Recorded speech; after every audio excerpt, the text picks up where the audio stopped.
The Hilltop Glove Podcast is sponsored by Mid-Carolina Service Company. Mid-Carolina Service Company is the first name to search for your residential or commercial HVAC needs in Lexington and surrounding areas. Just go holler at Jason and Clint. They'll hook you up on the air conditioners, on the restaurant equipment, refrigerators, refrigeration, ice machine repair. They've been doing this for years. I know them cats forever. Family owned and operated since 2006, they pride themselves in their quality work and customer relationships. Call 803-356-4153 or visit midcarolinaserviceco.com for a no obligation quote for service today. This episode of Hilltop Glove Podcast is proudly sponsored by Your Dollar Store, located at 3017 Farrell Road in Columbia, South Carolina. Owned by Brian Thomas, Your Dollar Store has been serving the community since June 2021 with a mission to provide fresh produce and essential household items to neighborhoods in need, serving areas like Booker, Washington Heights, and other nearby locations affected by grocery store closures.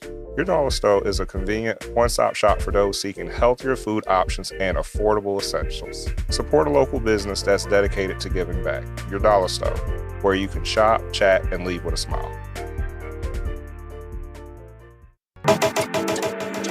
The Hilltop Glove Podcast is sponsored by True Brilliance Entertainment. True Brilliance is a production, promotions, and management company dedicated to connecting artists and producers across the Carolinas to music industry professionals.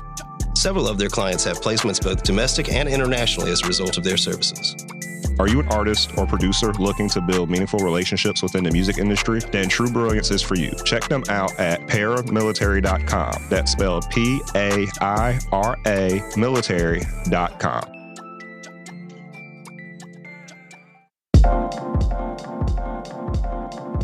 Welcome to the Hilltop Glove Podcast. Welcome to the Hilltop Glove Podcast. Welcome to the Hilltop Glove Podcast. Welcome to the Hilltop Glove Podcast.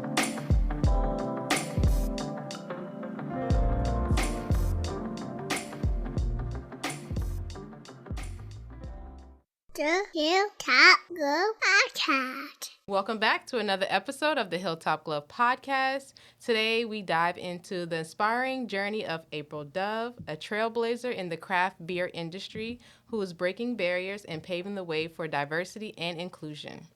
April is the innovative mind behind Tha Community Brew, a brand that not only delivers unique flavors, but also brings a sense of community and representation to the forefront. April's passion for brewing was sparked during her time at beer school, where she immersed herself in the world of craft beer, determined to blend education with her love of brewing.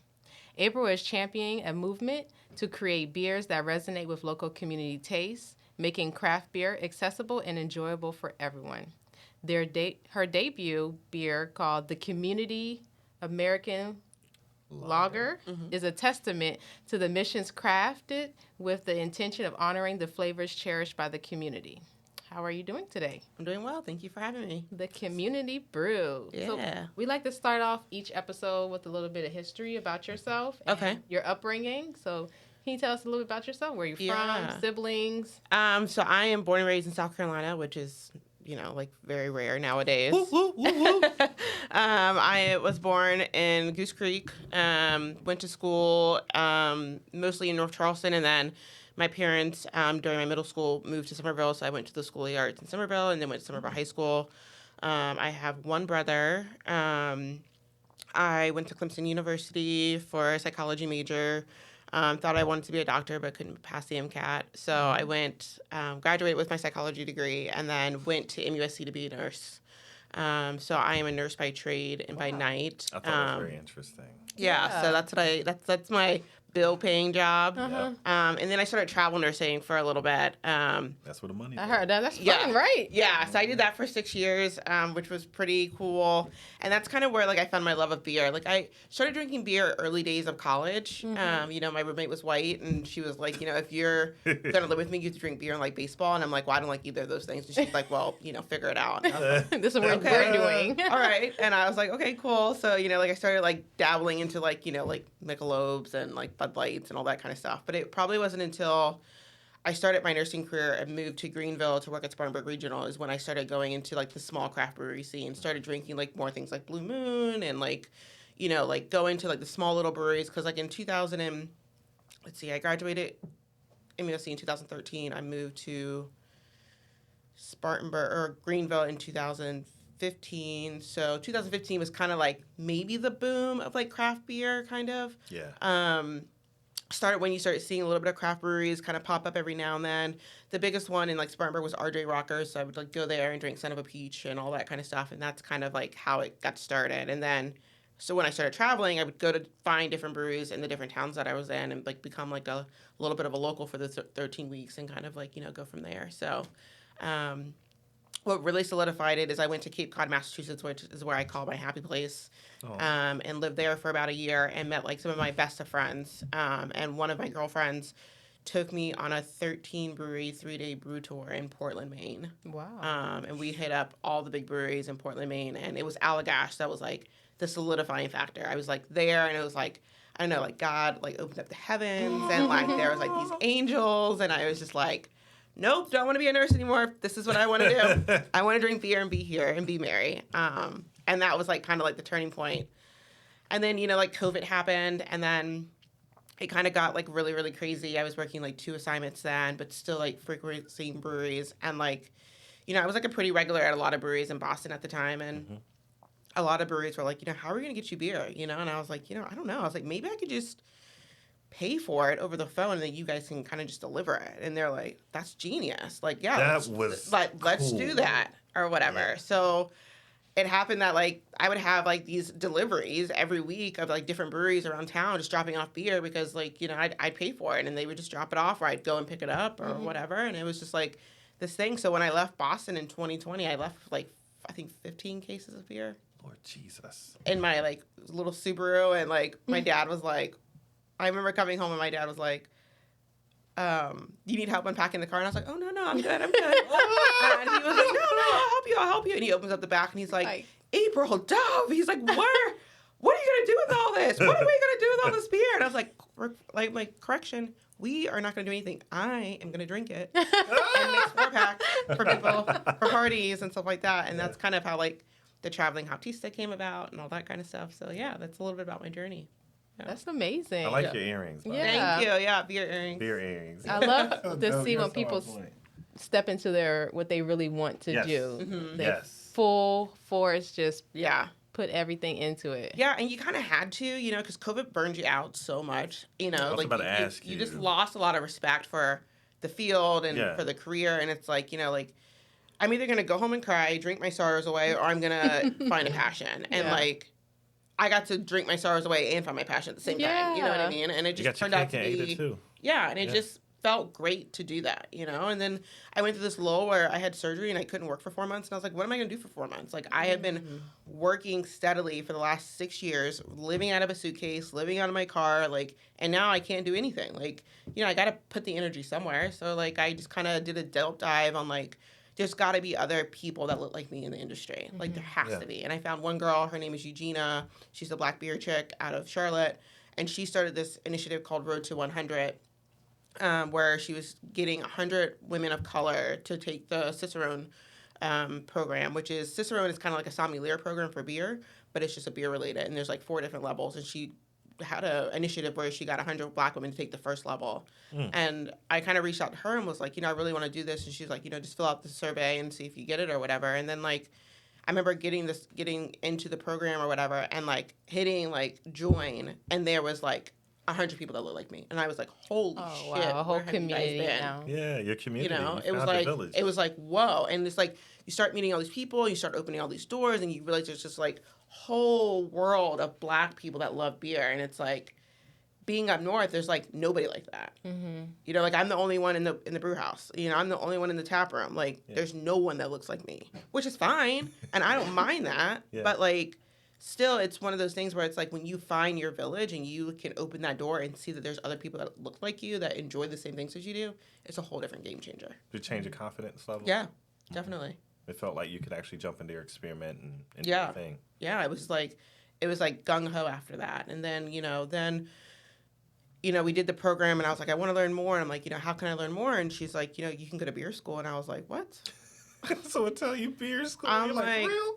I'm like, Beer you mean school? like get a degree? And she's like, yeah. She's like, why not? And I was like, all right, okay, cool. So, I started doing research, and I was like, one, I'm like, I'm in my early 30s at this time, and I'm like, my parents are definitely not going to pay for me to go back to school. They're not going to take over my bills. Like, so I got to figure out, like, where is there a program that's going to fit my needs? And I found the American Brewers Guild in Middlebury, Vermont. That was an online program, and you got a degree for brewing, and it's called fermentation science, and you learn everything. You learn the science behind brewing. You don't actually learn how to brew, but you learn all the science behind it, from like learning what happens when the water hits the grain, to what the hops do, to what the yeast does, to the water chemistry, to building a brew house, to learning about fermenters and the system and all that kind of stuff. So it was like really eye-opening and really cool. And I kind of delve into that for, 6 months to a year, and, it was really awesome. So, yeah. Man, I have a stupid question. Yeah. You ready? Yeah. So what is in a 211 Steel Reserve? Steel Reserve is malt liquor, so it's not a beer. So that's why I'm happy.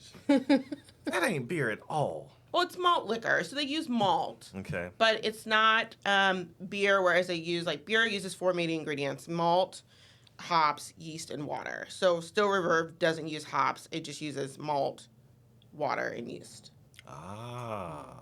That's the first time someone ever told me that. Mm-hmm. Made my day. I'll leave it alone for a second. I want to know the process, that you were saying that you learned in school. Yeah, so fermentation, so basically fermentation science. So beer is a fermented beverage. So basically what you start off with is you start off with some grain. So you can start off with two-row, which is usually some type of wheat or some type of barley. You have adjuncts where you can do rice, you can do fonio, you can do any type of extra corn, stuff like that. And you make that grain, and you put that grain in, basically let's dumb it down, into a bucket with water, hot water, and you let it steep like tea for about an hour. And then once that is when that water and that grain is together and they're steeping in this 150, 140 degree water, what's happening is the water is going inside of the grain and breaking down its sugars and pulling the sugars out of the grain, so dehydrating the grain. And then that water in there that has all that sugar in it is something that we call liquor.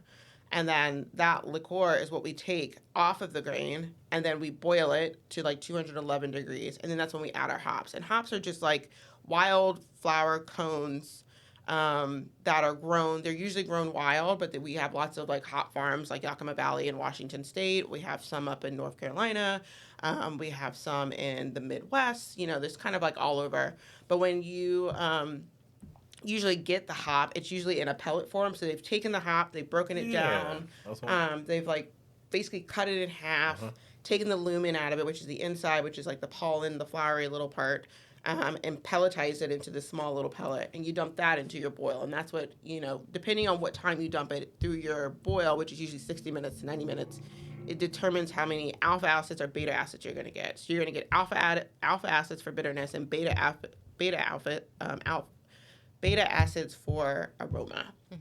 So when you're dropping it in at the very beginning of the boil, you're usually trying to get that for bitterness. The later you drop it into the boil, you're getting it more for aroma.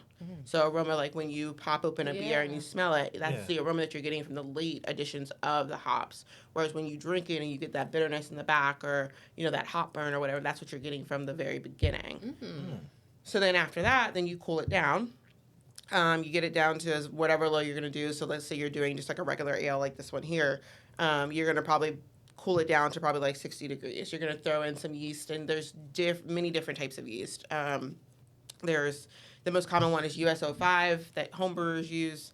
But there's all different types of yeast. There's Saison yeast, there's Belgian yeast, there's New England yeast, there's all kinds of different types of yeast. So you pour that into your fermenter, which looks like a big old bowl of thing, and you pour that in, and then you kind of put it in a dark room and let it just go for 2 weeks, and then it starts to ferment. So what happens is that sugary water that we got from the very beginning, the yeast eats the sugar and poops out alcohol. Yay! Yeah. So we like. So then that's how the alcohol is made in your beer. So you let that sit for about 2 weeks, depending if you're aling it or you're lagering it. If you're lagering it, which is something that is a longer beer, which is a like a Heineken lager or like a Pilsner or anything like that. That's usually for 6 to 8 weeks, 5 to 8 weeks, whereas an ale takes 2 to 3 weeks to make. So this beer here only took 2 to 3 weeks to make. I've done lagers where they take 6 to 8 weeks to make. So that's basically like the process of it all kind of dumbed down. So. You did a did. great job Yeah. of explaining that to people that don't know. I think our audience is going to really appreciate it. I did. Yeah, I know I did. Yeah, for I don't know. Yep. And I'm not gonna be. We ain't be drinking no more 211s after that. Man, that is so cool. Yeah. I guess the next question is, and this is a question that our audience will ask. Anybody might ask you this, because obviously you're working as an RN. You're doing all. They pay pretty well. No? They pay pretty well. The question of why pops in. Why? What was your inspiration going into it? Since it's not as popular for what we like to call, and put quotation marks, the culture. Right. But the culture in that field, it has changed over the years drastically. Right. I've watched it and witnessed it. And that's the big question. Like, why? Yeah. So the community was never supposed to be like this. It was supposed to be like a one beer thing. So like literally when I was in school, my boyfriend at the time was the first Black server at Holy City Brewing. And he was telling the brewers about me that I was going to the school. And the owner was like, well, I went to that school too. And a lot of brewers in Charleston went to that school. And he's like, if she ever wants to come by and like put what she's learning to like actual what's happening, tell her to come by. And so I would go by all the time. And it just happened that me and the owner struck up this accord. And he was just kind of like, he asked me the question. He was like, how can I get more people of color into my tap room? And I'm like, dude, just because I'm Black does not mean like I know. Like I've been the only one for a long time, So like, and that was like me just coming back to Charleston, just like getting reacclimated. Like I was still using like Google, like like Apple directions just to get around because I hadn't been in Charleston in 6 years. Like I didn't know what the culture was like here. Like I didn't have any like really good friends here. Like all my friends have moved on, like living in different places. So like I didn't know what the Black culture was here. And I was like, so he was like, well, just think about it and just get back to me. He's like, no big deal. And me and my boyfriend at the time had just joined a homebrew club or whatever like that. And like we were like the only Black people in the homebrew club. So it was like, wow. Like, okay, you're asking me this question. And I was like, like one time it just came to me. I was like, we're sitting at bars. We frequent a lot of breweries. I've been to every brewery in Charleston, which is like 40 and counting. And I was just kind of like, there's all these beers, but like, what's the point of them? Like our culture talks about stories. Like everything we do is stories, from songs to food to quilts to clothing to like all that. Like it's all about storytelling. And it's like you can have 40 beers on a tap, but like what's the meaning behind them? Like why do you have those beers? Are you making those beers just because that guy that has the beard and the flannel shirt says like, oh, I want an IPA? Or are you really trying to think like out of the box and think like, how can I bring more people in and what flavors do they want to bring in? Right. So I told him, I was like, well, why don't we brew to the culture's palate? Like, why don't we brew to the community's palate? Like, you're in Holy City, you're on Sproul Avenue.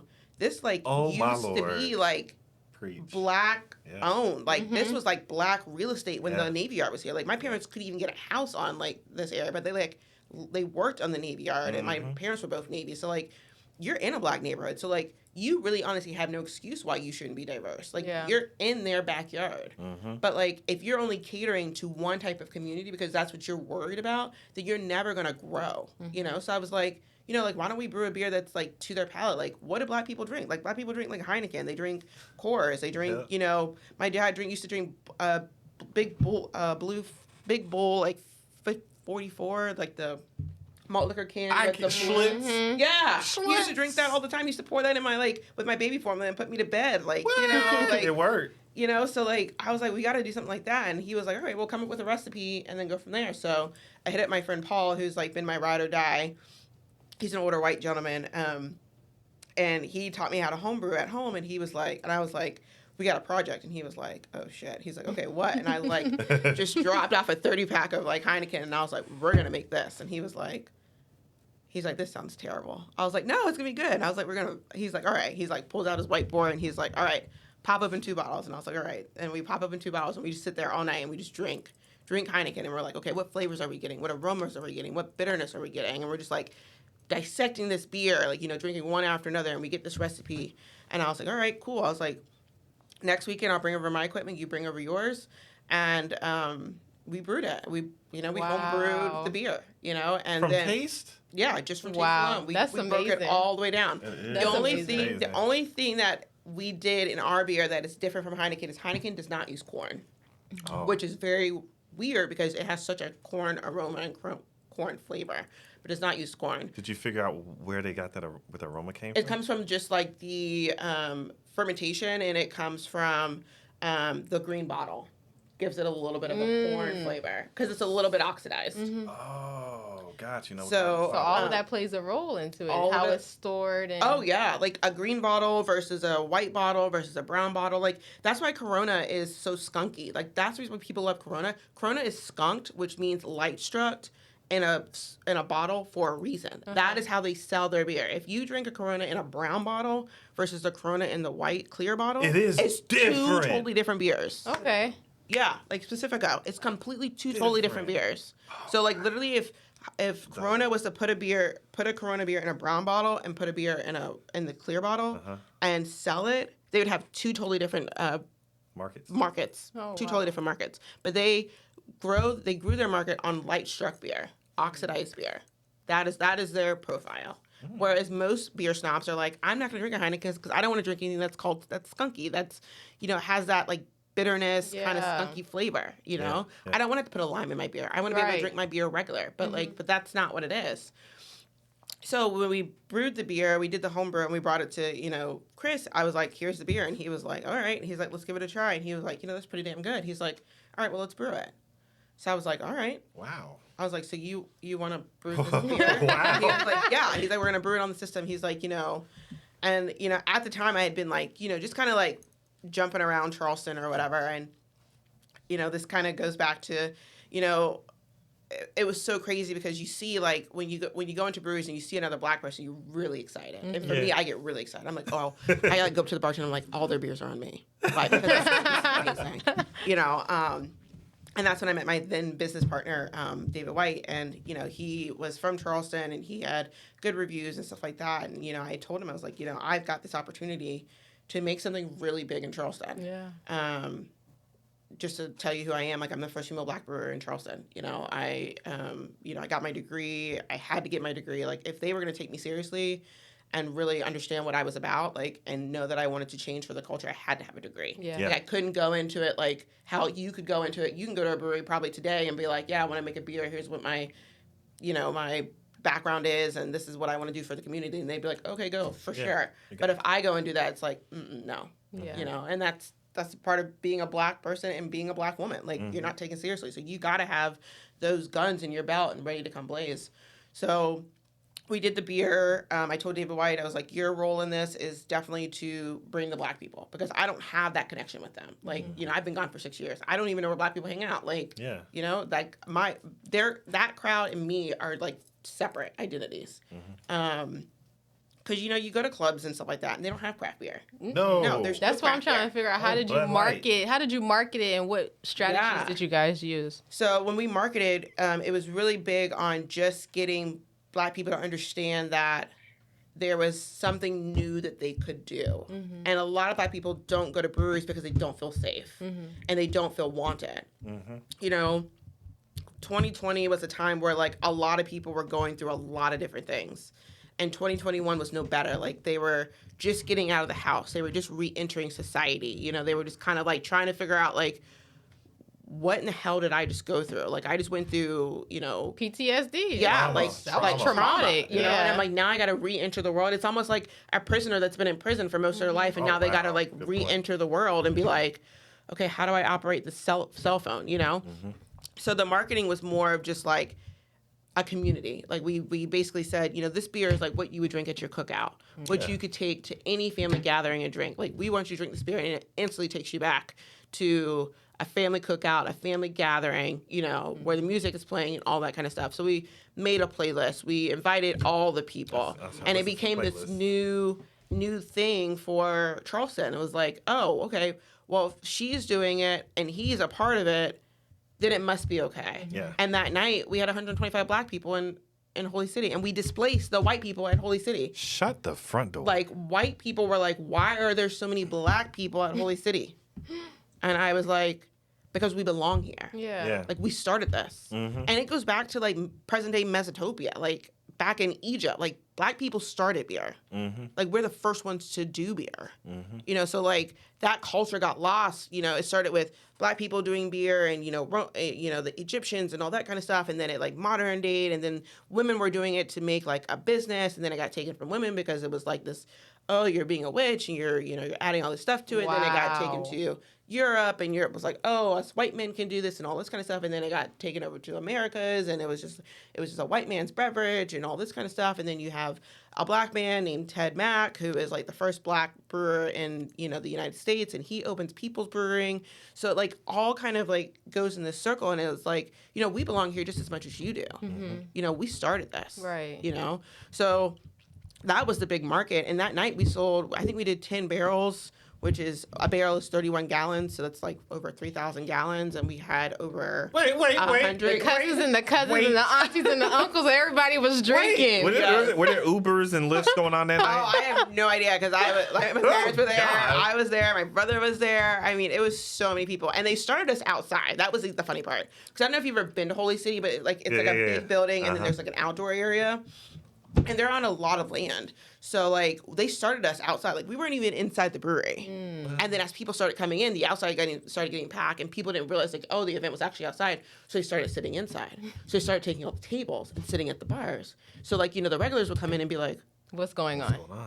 where are all these people, you Yeah. know, or whatever. And then they would, like, try to find a table, and they walk outside, and they see, like, this mass of Black people, and they're like, what the fuck is going on, you know? And people have these cans in their hands and all that kind of stuff. And it's like, you know, we sold 40 cases that night. God. 40 cases. Like, I had one guy buy 10 cases. And that was before the law came out where you only could buy so much. But we had one guy buy 10 cases. Wow. 10 cases of the beer. He took it home. And this was just supposed to be a one-time thing. Like, I did not want it to get this big. I was like, I'm just doing this just because, like, I got asked a question. You got to ask And, the like, question. we got all this press, you know. We got Charleston City Paper. We got the Post and Courier. Like, all these different things, you know. And it just kind of took off. And other breweries were like, you know, I want to do this, too. Like, I want to make my space available for all people. Like, I want to be a part of this movement. And I was like, all right, well, cool. Let's do that. You know, so... You know, it kind of just evolved, and I did beers with, like, Holy City. We did that beer a couple times. We did it with Frothy Beard. We've done a beer with Munkle. We've done a beer with Indigo Reef. We've done a beer with... Oh, wow. So you partnered with a lot. Yeah, that's okay. what I thought. I've done was cool. 13 beers so Oh, far. wow. Okay. Yeah, and it and was just supposed to be one. And it was just supposed to be Yep. one, you know? And then after that, you know, breweries wanted to be a part of it. And, you know, it becomes one of those things where, you know, the brewery community, I will say, swooped me up and took me in, and they were like, "We love what you're doing, and we're gonna protect you, and we're gonna do those Good. things," which was really good. And my brewing community, even to this day, is like my family. Like, the white men are my family. Like, I can call Chris at Holy City any day of the week and be like, "This is what I'm doing. Tell me if I'm crazy. Whatever." I can give him any idea, and he'll do it. You know, like, Chris from Holy City is my Charleston and Wine Food Connect. Like, he does all my beers when I do Charleston Food and Wine. I do Charleston Food and Wine every year, and Chris Brown from Holy City is the one that brews my beer every year. I've got great connections with two blokes that we did the cornbread cream ale with. Yeah, that looked that's interesting. You know, I've got friends in that. Like, today is the South Carolina Brewers Guild a beer festival, and they were like, "Are you coming up? Are you coming up?" And I was like, "Oh, I got a podcast to do. I can't come up." And they're like, "Oh no," you know. But like, it's like all appreciate these, you. yeah, no, but it's like all these different things. Like, I'm big in the beer community, and you know, with this beer taking off, like how it did, like a lot of people wanted to be on board. But you know, it does get to that fact where like a lot of the consumers didn't realize there was a Black woman behind it. You know, you can say like I was there that night. Like, I was there that night. I spoke that night. Like, I told everyone about my story that night, and people still didn't realize it was me behind the beer. Yeah. Had no idea. And that's hard. That's a hard pill to swallow. And when I talk to my mentors about it, they're like, "Yeah, this is welcome to the beer world. This is your first introduction to what Black women and women brewers deal with all the time. They can have a Black, you're just overlooked. People think your male counterpart is the person that did the whole thing, and you're like, baby, I made the recipe. Baby, I brewed this. Like, this person knows nothing about beer. Like, no, you know? So, you know, after the second beer, it was pretty much, I was on my own with that. And I've been running this business since 2021 by myself. You know, I've done all 12 beers I've come up with a recipe. Wow. I've brewed it I've done the collaborations with the breweries, everything. you know, and it's just been me, a one-woman show. Oh my god. Yeah, I mean, I get Alex. I thought that was wild. What? Yeah, it's just me. I thought, all right, so I was looking, all right. I thought that was wild. Because now I understood the reason for the edit. Yeah. The and I had to say, so what's she talking about? Yeah. So I went to go look. Mm-hmm. You're crazy. Yeah, I'm the only person. What's your sign? I'm a Capricorn. Okay. Oh my God. Y'all work hard. Yeah. Y'all work hard. Yeah. So, I mean, it's me. Like, I had an assistant at one point, like a PR specialist. Yeah. You know, shout out to Tawana Tolbert, you know, but then, like, I wasn't travel nursing anymore. And, like, you know, it was hard, you know, keeping her on payroll. You know, I have Alex who does all my can art mostly, because she was a beautiful artist. When I saw her, I was like, oh, I want you on my can. Yeah. Like, I want you to do all my cans. Shout out to her. She's having a baby soon, so Yes, she's like on retirement right now. So, but yeah, so it was just like, you know, I had this team, but like in the end, like, you know, things dissolve and all that kind of stuff. So, you know, it's just kind of like, I've just been a one-woman show. Like, you know, all my Instagram and stuff like that, it's not the greatest. I'm not the most creative person. It's just me, you know, you get it done. And I get it done. And, you know, and I go to breweries and I'm like, you know, you don't have enough Black people. And that's my pitch. I'm like, you know, you talk about being inclusive and diverse and all this kind of stuff. I'm like, but where's your people? Like, Right. what are you doing to be different? Yeah. Oh, just because you host a Beyonce night, you think that you're it? You check Yeah. the box? Yeah. And a lot of, you know, when I did the first like 10 beers, it was a lot of breweries checking the box. Okay. A lot of breweries saying, okay, we did the beer with you. All right, we had the party. Yeah. Diversity. That's it. Okay, where's my Black people? Yeah. And I'm like, well, you know, that's not how it works. And then they expect for you to bring all of that. Like, Yeah, it's like, well, you're what have just- you done that's different? Like, do you still have the 3-person white band on Saturdays? Yeah. Do you still have the same food trucks? Yeah. Are you still not diversifying your space because you're worried about who's going to patronize your business? And how often are these events? Yeah, like, you got to do more. Like, I can't do that for you unless Yeah. you're going to pay me to do that, but Yeah. you're not going to pay me to do that. There Right. you go. Yeah, like, That's a you're not gonna job.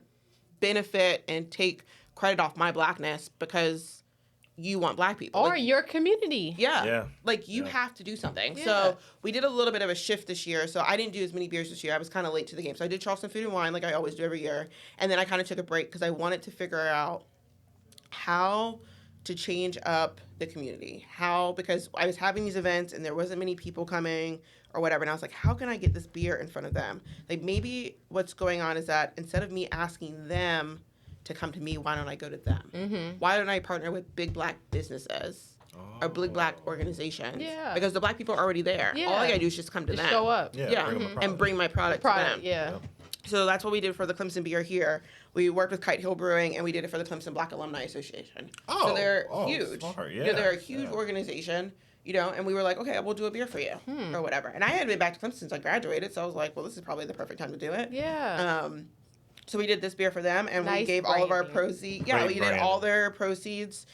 Went to Clemson Black Alumni Association, and we're partnering with the Gibbs this year for their reframe and their, you know, the Gibbs Museum does their Black artistry residency. So we got all the artists to do can art for our beer, and we are partnering with them, and we are giving them beer to showcase during the residency programs or whatever. So it's like cross promotion Yeah. cross promotion, Yeah. bringing awareness to them, but also bringing awareness to me, but also bringing the beer to the community. to the community Yeah. instead of asking the community to come to I me. love that. Yeah. You got to So meet instead the of- people where they at. Yeah. You know, if they're not willing to come to the brewery, which I totally get. Yeah. It's a foreign space, you know? And bring it to them, you know? You know, I'm not in the popular crowd. I've never been. I've always been that quirky person, you know, all that kind of stuff. But if I can find a way to get my beer and what I love to other people, then I'll do anything I have to do that. And if that means partnering with Black organizations or Black businesses and all that kind of stuff, you know, like for their parties, I'm like, it's no reason why a brewery won't make a small batch of beer for your event, you know? Yeah. And, you know, all you have to do is just get the liquor license to sell it. That's probably what sets you apart from everybody else. You're out here going to the people instead of them. And you're actually using your knowledge to make that happen. Like part of it, like you say, knowing is half the battle. Back in the day, Right. with old school television cartoons, knowing is half the battle. G.I. Joe. But yeah, you knowing how to do and say, hey, you know, they'll actually make this for us so that we can actually access and use it. It's a big thing. I know we're about to have to get ready to wrap up, but I did want to ask you about this. If you could just explain it. Black Brewers Day. Yeah, National is Black that? Brewers Day. Yeah, so that was started by the NB2A. So that is most of the big wigs in brewery. So it's like Garrett Oliver, Celeste Betty, Alicia Mercado. Who else is on there? Marcus Bakersfield, who did Black is Beautiful. They basically made a group, an organization, a 501(c)(3) or 6 or something like that. They made a group, and they were like, we are all going to get together, and we are going to band together, and we are going to make resources for Black brewers. Because Black brewers only make up 1% of the brewing community. Wow. There's only 80 Black breweries in the whole United States. Ouch. Out of 65,000 breweries. Ooh. And that just shows you the difference in diversity. Yes. And the reason why is because we can't access capital and we can't access resources. It's a business thing. It's too. a business thing. Yeah, it's a business. Banks will not give a Black person a loan to open up a brewery. They're like, why should we give you money to open up a brewery when there's 5 of them that are closing right now? Like, why are we going to put our money on you? Yeah. Like, Yeah. you're the unicorn. Like, it's not going to happen. Right. You know? So the Black Brewers, the National Black Brewers, the NB2A, they basically came up with a group, and they resourced money from these big breweries like Anheuser-Busch, Samuel Adams, all of them, and said, you need to support us if you want to make a change. Yeah. If you're so much about making a change, then support our organization The money where the and mouth give is. us the money A percentage. to give To- to the Black brewers Yeah. to make it accessible for them to open up breweries and be in this space. You're basically doing the work for them, Yeah. but providing for our people. Yeah. And bridging the gap. Yeah. So yesterday, October 10th, was it yesterday? I don't know. My days, I work nights. It's so 12. like, Thursday. so- It's a 12, Thursday. Thursday. Okay. Yep. I work nights, so like everything kind of just like rolls into one.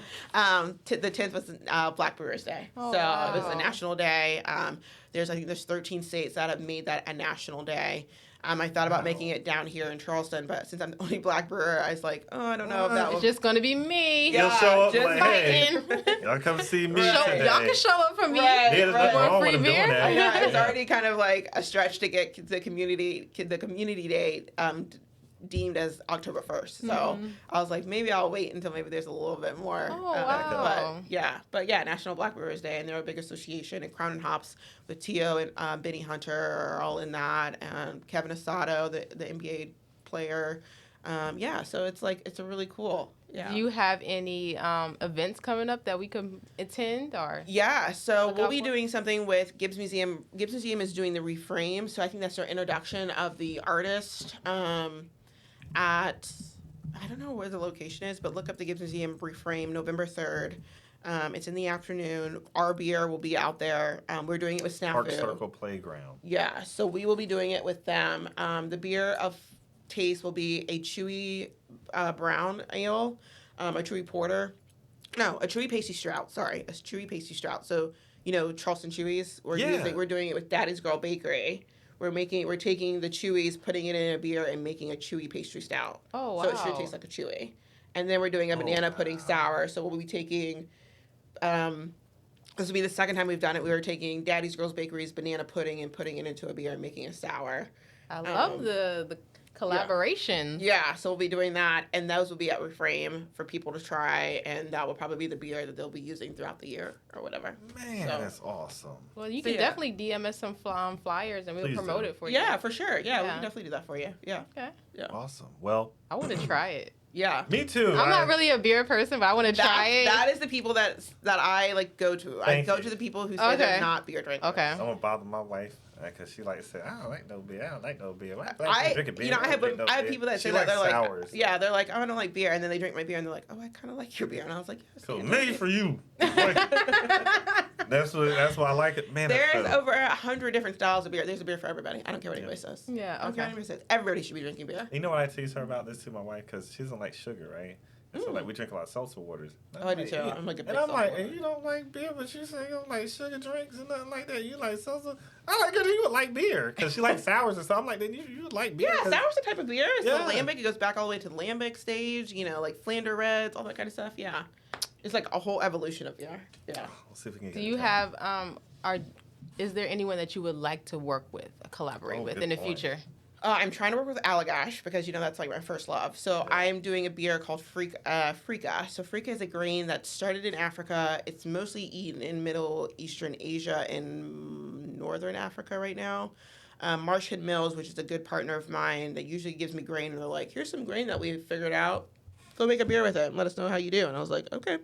So we did a Freaka beer with that. We did a Freaka wheat. Basically, we used the grain, and I brewed it. There is a black beer festival, the biggest in the country, called Barrel and Flow.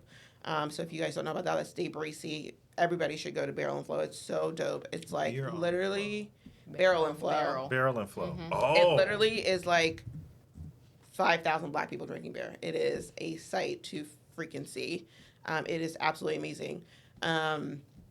We introduced that beer to Allagash, the owners of Allagash, and they really enjoyed it. So we just sent some samples up to them, and hopefully soon they will want to brew that beer, and that will probably be my biggest collab. But there's also different black brewers that I want to brew with, like Rhythm Brewing out of Connecticut. That's Lisa Machado.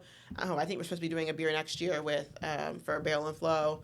Crown and Hops over in Los Angeles would be awesome. They're some of my mentors, Tio and Benny. Garrett Oliver, I'm hopefully connecting with him to do a Fonio beer, which is like the big beer that he's been working on, which is a grain that's only grown in Africa that will not be grown in the Americas at all if it's up to him. And it provides funding for African farmers in Africa with this beer for Charleston Food and Wine. So I'm working with Amethyst Scanway with that and Charleston Food and Wine. So I'm supposed to be their beer sponsor for the year. Next year. Congratulations. So, yeah. That's big. Yeah. And you're a one-woman One show. Do it. That's how you do it. I'm telling you. you. Say you don't got time and can't do something, you're shortchanging yourself. Call April Dove and she'll tell you. She'll tell you can do it if you want to do it. Yes. And I always tell people, they're like, oh yeah, we like your beer, whatever. We'll come and get it. And I'm like, you guys don't understand. Like, when I put out beer, you have to go get it when I tell you. It's not going to because stay. It doesn't stay. Like, my beer's sold out in 3 months. Easily. Wow. Fast. My banana pudding sour sold out in 2 months. That means you have loyal customers. People just love it. Yeah. You know, black people, white people, brown people, green people, purple people, they all love it. Yeah. And it's like, if you don't get on it, like, it's crazy, so. It's Dang. Where can everyone find you on social media and stay in touch? Yeah, so they can find me on my personal page, which is Traveling Hoptista, which used to be my flight business. And then you can find the community on thecommunity.brew. And then we're also on Facebook, thecommunity.brew on Facebook as well, too. Man, I got one last question. Yeah. We don't get out of here, but you work nights? I do. I used to work nights. Yeah, I just got off this morning. Yeah. So I got off this morning. So I'm in nursing administration, so I'm no longer at the bedside. Good. So I am a house supervisor. So I basically got off this morning, slept for 2 hours, worked out at the gym from 10 to 11, went back and took a nap, and then woke up and came here. And still got the workout in. Still got the workout in. No excuse. I told you, Capricorns, you can't. You ain't gonna outwork. Yeah, y'all different. Yeah. Y'all very different breed. So I'm running off of 4 hours of sleep, but this kind of revitalized me. So now I'm like, oh, I'm ready to go drink a beer. Oh. Well, we aren't gonna hold you anymore. For the Hilltop Glove Podcast, this is DJ and what? Tamaya. Mike. And our esteemed guest. April Dove. Thank you. I want to thank you so much for joining us today. We have been enlightened today. Yeah. Yes. You have piqued my interest. Yeah. I did Inspired. not know that all. And you don't see, I was just putting a bunch of stuff in my tabs. I'm going to go look at this later. Yeah. But like we always like to tell folks, please let somebody next to you let them know that you love them, that you cherish them, that you care about them. Mm-hmm. And until the next time, this is the Hilltop Glove Podcast. We signing out. Peace. Peace.